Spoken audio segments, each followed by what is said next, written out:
और बड़ी खबर यूपी की सियासत से जुड़ी हुई है। यूपी के डिप्टी सीएम ब्रजेश पाठक दिल्ली के लिए रवाना हो गए हैं। ब्रजेश पाठक दिल्ली में बीजेपी के राष्ट्रीय अध्यक्ष जेपी नड्डा समेत कई नेताओं से मुलाकात कर सकते हैं और डिप्टी सीएम ब्रजेश पाठक दिल्ली में नीति आयोग की बैठक में भी शामिल होंगे। और इसके अलावा केशव प्रसाद मौर्य भी दिल्ली आ सकते हैं। आज यूपी के सीएम योगी आदित्यनाथ भी दिल्ली आने वाले हैं और सीएम योगी दिल्ली में पीएम मोदी से मिल सकते हैं। अमित शाह और नड्डा से मुलाकात हो सकती है। तो आज यूपी की सियासत में हलचल है। जेपी नड्डा से मुलाकात कर सकते हैं सीएम योगी, आज दिल्ली पहुंच सकते हैं। केशव प्रसाद मौर्य भी मीटिंग में शामिल होंगे। इसके अलावा डिप्टी सीएम ब्रजेश पाठक भी दिल्ली के लिए रवाना हो गए हैं। जेपी नड्डा से वो मुलाकात कर सकते हैं। कल नीति आयोग की बैठक में शामिल होंगे और सीएम योगी भी आज शाम दिल्ली पहुंचने वाले हैं। केशव प्रसाद मौर्य भी मीटिंग में शामिल होंगे।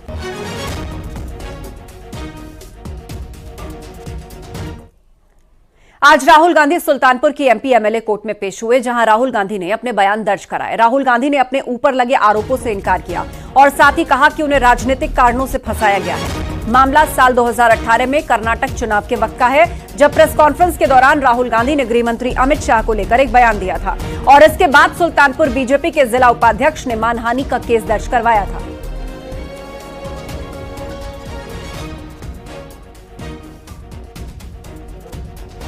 उन्होंने आरोपों से इनकार किया और ये कहा कि हमको पॉलिटिकल वजह से फंसाया जा रहा है और हमारी इमेज खराब करने के लिए।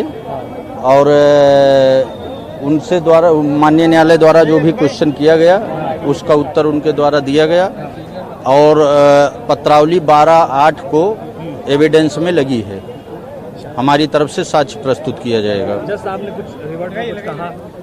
जज साहब ने उनसे क्वेरी किया। उन्होंने बताया कि हमको पॉलिटिकल कारणों से फंसाया गया है, हमारी इमेज खराब करने की वजह से, छल धूमिल करने के कारण, और उन्होंने अपना स्टेटमेंट रिकॉर्ड कराया। पांडे जी, बयान को लेकर क्या कुछ स्पेसिफिक बोला जिस तरह से आपकी तरफ से कहा गया कुछ? और हमारी तरफ से जो है ऑनरेबल कोर्ट ने क्वेरी किया कि आपको एविडेंस देना है। हमने कहा हमको एविडेंस देना है, तो एविडेंस में 12/8 तारीख नियत किया गया है। अब आगे किस तरह से प्रोसीडिंग्स? 12/8 को हमारी तरफ से गवाही पेश होगी, गवाही देंगे। ठीक, धन्यवाद। और बीजेपी के शाहजहांपुर से सांसद अरुण कुमार सागर ने कल लोकसभा में बसपा संस्थापक कांशीराम को भारत रत्न से सम्मानित करने की मांग उठाई। उत्तर प्रदेश के पूर्व मुख्यमंत्री और बसपा सुप्रीमो मायावती कई मौकों पर पहले ये मांग कर चुकी हैं। अरुण सागर ने शून्यकाल में कांशीराम को दलितों के उत्थान के लिए जमीनी स्तर पर काम करने वाला नेता बताते हुए कहा कि उन्होंने दलित राजनीति में महत्वपूर्ण स्थान बनाया और दबे कुचले वर्ग के लोगों को आगे लाने के लिए हमेशा प्रतिबद्ध रहे। उन्होंने ये भी कहा कि हम सरकार से अनुरोध करते हैं कि कांशीराम के समाज और देश के प्रति योगदान को देखते हुए उन्हें भारत रत्न से सम्मानित किया जाए। अध्यक्ष महोदय, मैं आपका आभार व्यक्त करना चाहता हूं कि आपने शून्यकाल में मुझे बोलने का अवसर दिया।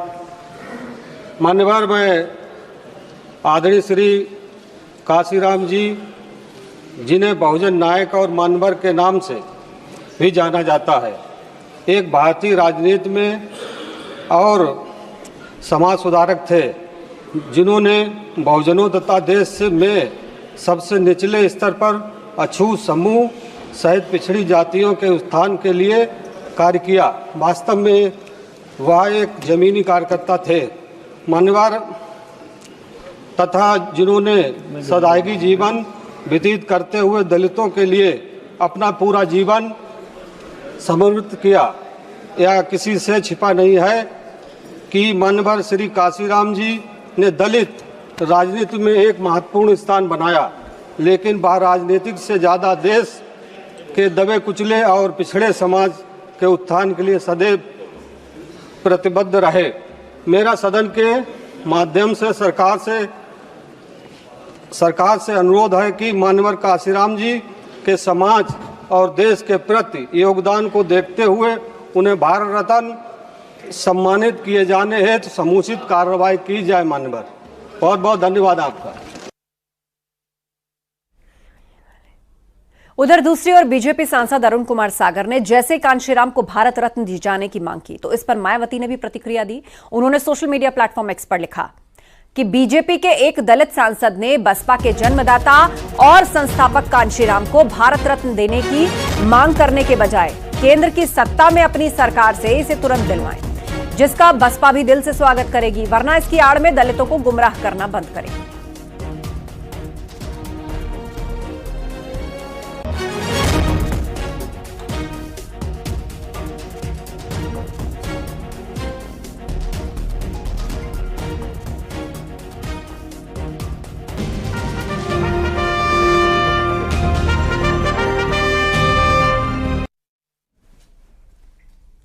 और करगिल से पीएम मोदी ने आतंकवाद पर पाकिस्तान को नसीहत दी है। पीएम मोदी ने कहा कि करगिल में असत्य और आतंक की हार हुई थी और इसके साथ ही प्रधानमंत्री ने यह भी कहा कि पाकिस्तान ने अपने इतिहास से कुछ नहीं सीखा। पीएम ने बड़े तल्ख अंदाज में कहा कि पाकिस्तान के नापाक मंसूबे कभी कामयाब नहीं होंगे। पाकिस्तान के पाले हुए आतंकवाद पर प्रधानमंत्री ने बोला कि हमारे जाबाज पूरी ताकत से आतंकवाद को कुचलेंगे। साथ ही पीएम ने यह भी दोहराया कि भारत ने दुश्मन को हमेशा मुंह तोड़ जवाब दिया है।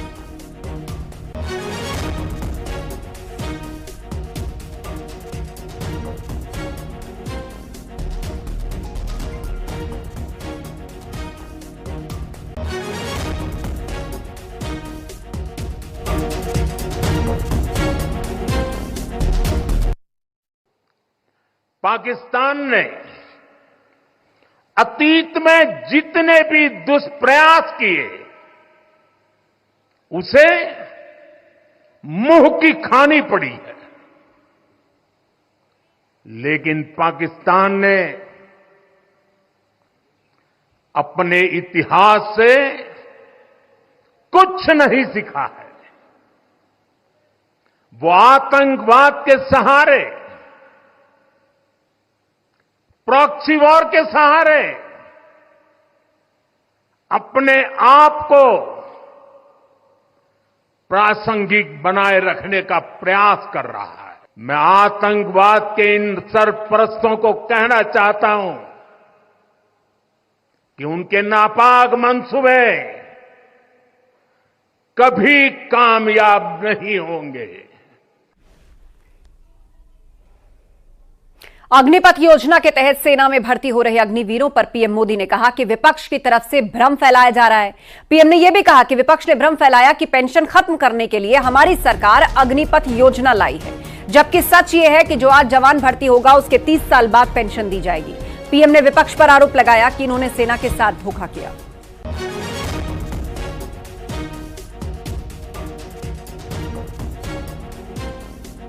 मैं तो हैरान हूं, कुछ लोगों की समझ को क्या हुआ है, उनकी सोच को क्या हो चुका है। ऐसा भ्रम फैला रहे हैं कि सरकार पेंशन के पैसे बचाने के लिए ये योजना लेकर आई है। मैं जरा ऐसे लोगों की सोच से शर्म आती है, लेकिन मैं ऐसे लोगों से पूछना चाहता हूं, जरा कोई मुझे बताए, आज मोदी के शासनकाल में जो भर्ती होगा, क्या आज ही उसको पेंशन देना है क्या?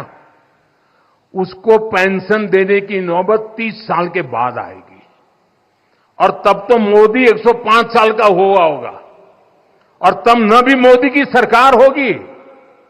क्या मोदी जब 105 साल का होगा, 30 साल के बाद जो पेंशन बचेगा, उसके लिए मोदी ऐसा राजनीतिक है जो आज गाली खाएगा? क्या तर्क दे रहे हैं? लेकिन साथियों, मेरे लिए दल नहीं, देश सर्वोपरि है।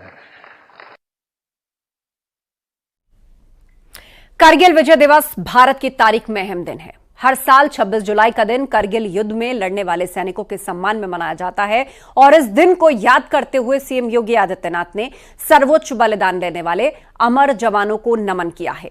करगिल दिवस के इस मौके पर सीएम योगी लखनऊ में करगिल शहीद स्मृति वाटिका पहुंचकर बलिदानियों को श्रद्धांजलि अर्पित करते नजर आए। और आपको बता दें कि इस युद्ध में भारतीय सेना ने पाकिस्तानी सैनिकों को खदेड़कर 26 जुलाई 1999 को करगिल में तिरंगा लहराया था। हर साल इस दिन को करगिल विजय दिवस के रूप में मनाकर भारतीय सैनिकों की वीरता और बलिदान को याद किया जाता है। 17 में सरकार सरकार प्रदेश में बनने के बाद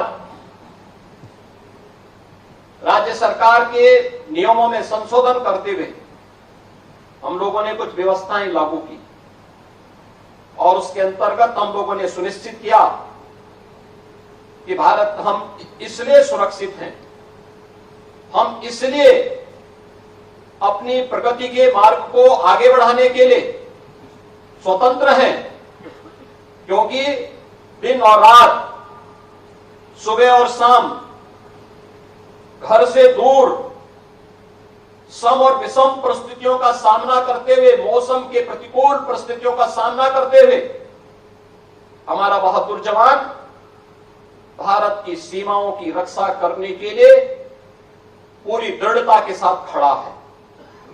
हम आज अगर भारत को दुनिया की एक बड़ी ताकत बनाने की ओर अग्रसर कर रहे हैं और विकसित भारत के प्रधानमंत्री मोदी जी के संकल्पों को आगे बढ़ा रहे हैं, इसमें निश्चितता छुपी हुई है कि हमारी सीमाएं सुरक्षित हैं।